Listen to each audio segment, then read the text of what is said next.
We know that the President of the United States incited this insurrection, this armed rebellion against our common country. He must go. He is a clear and present danger to the nation that we all love. House Speaker Nancy Pelosi making the case for urgent action by Congress as she pushed for the second impeachment of Donald Trump. And it's time now for our Sunday Group. GOP strategist Karl Rove, pollster and Fox News contributor Kristen Soltis Anderson, and Fox News political analyst Juan Williams. Karl, Senate Republican leader Mitch McConnell says that he is keeping an open mind about the second impeachment trial of Donald Trump. A big difference, sharp difference from his clear opposition from the very start of the first impeachment trial just a year ago. What do you think, Karl, are the chances that 17 Senate Republicans, and that's what it would take if all of the Democrats vote for conviction, 17 Senate Republicans would vote to convict Donald Trump and remove him? Well, he'll be removed from office, but to keep him from running again? Well, normally we'd say not much chance, but I think Leader McConnell's statement is a sign that every Republican senator needs to take this seriously.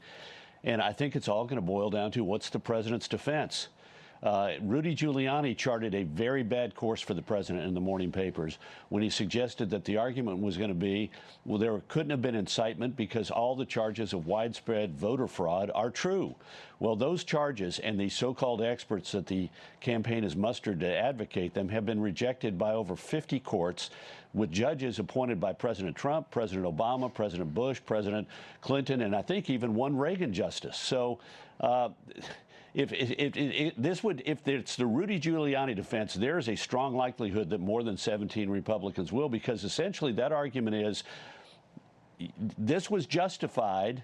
The attack on the Capitol and the attempt to end the congressional hearing on certifying the election was justified because all these charges are true. And frankly, they aren't. They have been given every opportunity to prove them in a court of law and have failed to do so. So I think it really boils down to what's the defense that the president is going to make. And if it's Rudy Giuliani's defense, I think it raises the likelihood of more than 17 Republicans voting for conviction.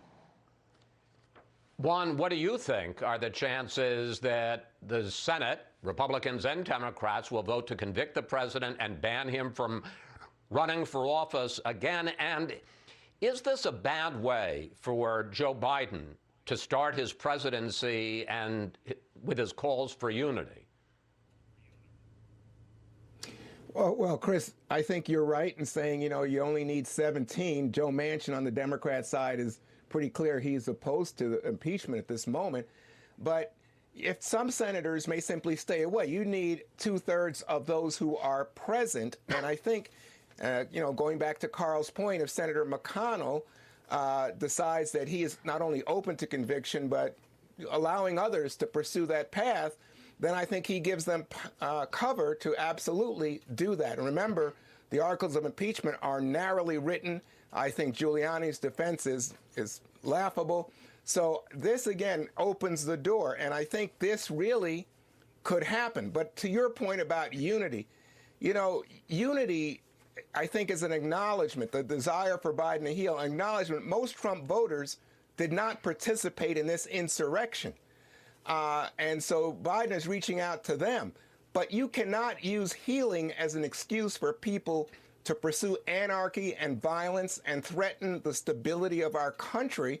That kind of behavior can't be excused and shouldn't be normalized, even as we try to heal.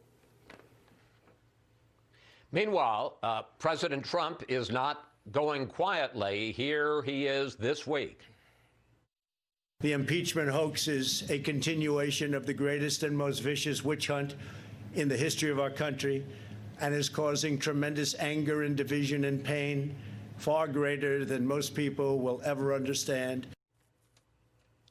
A new poll came out this week on the job approval rating people give President Trump after the riot on January 6th. And let's take a look at the numbers.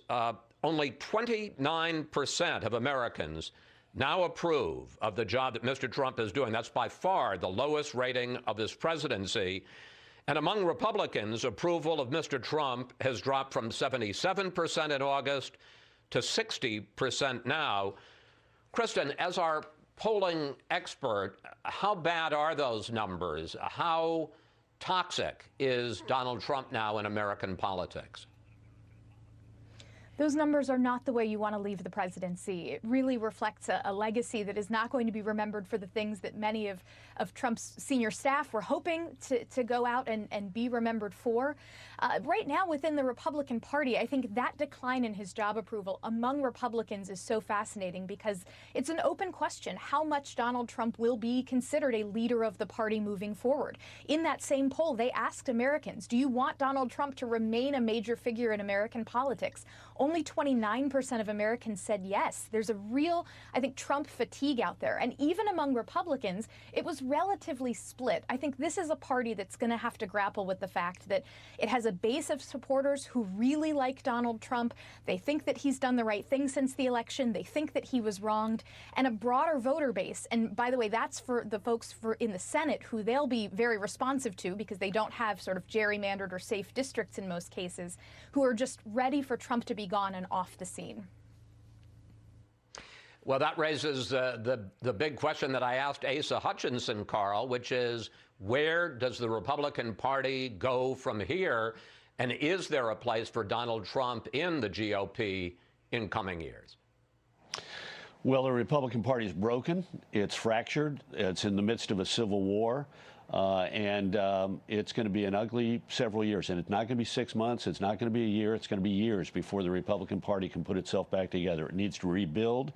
It needs to find a way to take the traditional Republican coalition and bring in and keep as much of the Trump voters, the ordinary voters who cared about him, taking on the establishment and taking on the elites on the East and West Coast. But the Republican Party, let's not kid ourselves. It is in the midst of a civil war.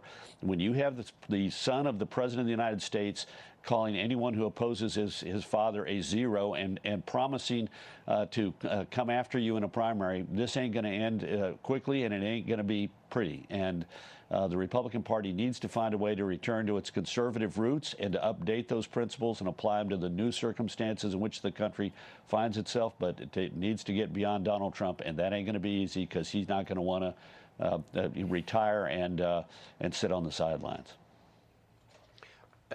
Kristen, as a Republican pollster, let me pick up on that with you. How do you see this split between traditional Republicans and Trump Republicans? Can they find a way to work together? There are a lot of issues that unite them. There are some that divide them. So can they get back to a unified GOP, or is there going to be a split? And is there a place for Donald Trump in that party? I think there's a possibility of healing and unity over time, but I think it's going to be hard to get there. Within the party, before the election, the data that I was seeing showed that more Republican voters thought of themselves as Trump voters first and Republicans second. But since the election, that's changed. It's now a bit more split. About half of Republicans I survey see themselves as Trump supporters first, but half see themselves as Republicans first. And I think there's a middle ground among the party. You've got a strong base of supporters who think the president was wronged. He hasn't done anything inappropriate since the election. They think he's great. And you have about a quarter of Republicans who want Trump gone. They think it's time to turn the page. But about 46% or so of the party land somewhere in the middle. They don't love his conduct since the election.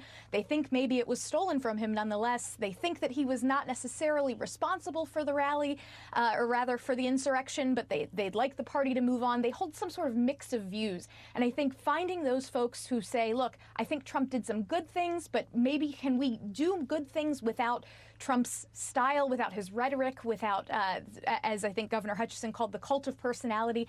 I think that's going to be the way that the Republican Party has to move forward, because right now they can't win with Trump, but they can't win without Trump. And 30 seconds, Juan, as somebody who leans to the left, is this disarray on the right just catnip for you?